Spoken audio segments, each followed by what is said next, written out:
Hey Team YouTube. So, got a project right now. Got tired of the 3400 motor in my Buick 2005 Rendezvous having problems. So, what I'm going to do is I went to Milzy Motorsports and I have ordered their 34 to 3500 swap kit. It's not here yet, but I'm doing all of the preliminaries, try saying that again, to go ahead and prep the motor. And so here I've got a 3500 motor. Just let me show you a couple of things on it. I've taken everything off of this, the coil pack risers and the alternator bracket is all loose because I need to trade that out for the ones on the 3400. I've seen a YouTube video where someone shows that if you pull the heads and everything off of the motor, you can get the motor out of either an Aztek or a Rendezvous. Well, I am here to say that you can go one step better, that you don't have to pull the heads or the intake to get it out. But here's the things you need to look out for.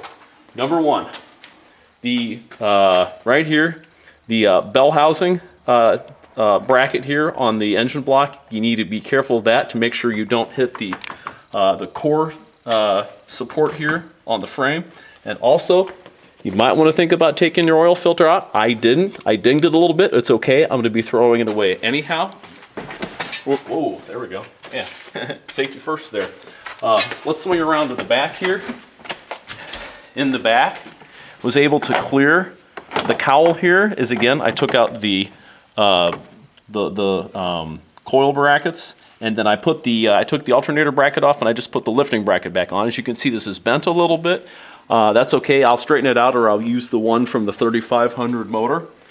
And so far, everything looks good. And if we need to pop the hood back a little bit to get a little more height, we can. But so far, so good. I will keep everybody posted about the Milzy Motorsports 34 to 3500 adapter kit. But for starters, pulling the exhaust manifolds off is all you have to do to pull the engine out in terms of fitment. Obviously, you still have to drop your differential bracket. I loosened everything on the motor mount. Obviously, you got to undo the transmission bolts, all of the wiring harness, things you'd probably think of to do anyhow.